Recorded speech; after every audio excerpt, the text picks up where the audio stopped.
السلام علیکم۔ میں تمام ویڈیوز میں آپ کو خوابوں کی الماس سے پوچھی گئی تعبیریں تفصیل سے بتائی جائیں گی۔ اگر آپ ہماری مزید ویڈیوز کو دیکھنا چاہتے ہیں تو برائے مہربانی میرے چینل کو سبسکرائب کریں اور ساتھ میں موجود بیل آئیکن کو ضرور کلک کریں۔ شکریہ۔ تو چلیں اب ہم خوابوں کی تعبیر جان لیتے ہیں۔ خواب میں کپڑے خریدنا کیسا ہوتا ہے؟ آج میں آپ کو اس ویڈیو میں بتاتی ہوں کہ اگر آپ نے خواب میں کپڑے خریدتے ہوئے دیکھا ہے تو اس کی تعبیر کیا ہوگی۔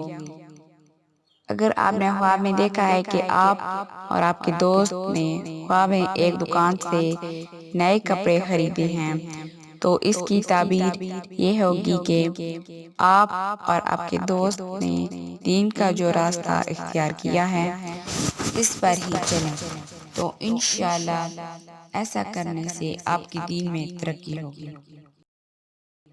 تو چلیں اب میں آپ کو بتاتی ہوں کہ خواب میں عورت یا بچے کے رونے کی آواز سننا اور اس کی تعبیر کیا ہو سکتی ہے وہ بتاتی ہوں۔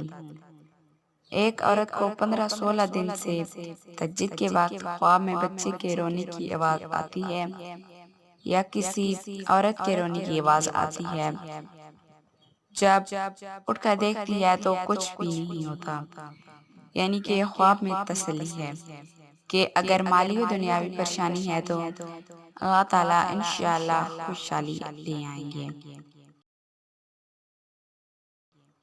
اب اس کی کیا تعبیر ہو سکتی ہے کہ اگر خواب میں مرحومہ والدہ اپنی طرف بلائے تو آپ ان سے دور بھاگتے ہیں۔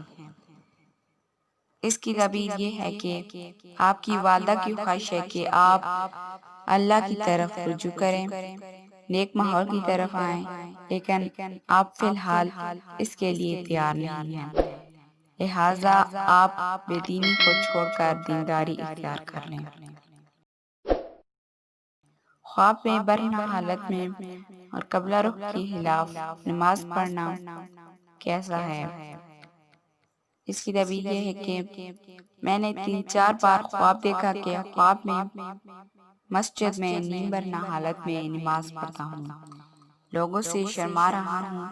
ایک دوسرا خواب بھی کافی بار دیکھا ہے کہ باجماعت نماز پڑھ رہا ہوں مگر قبلہ مخالف ہے، جبکہ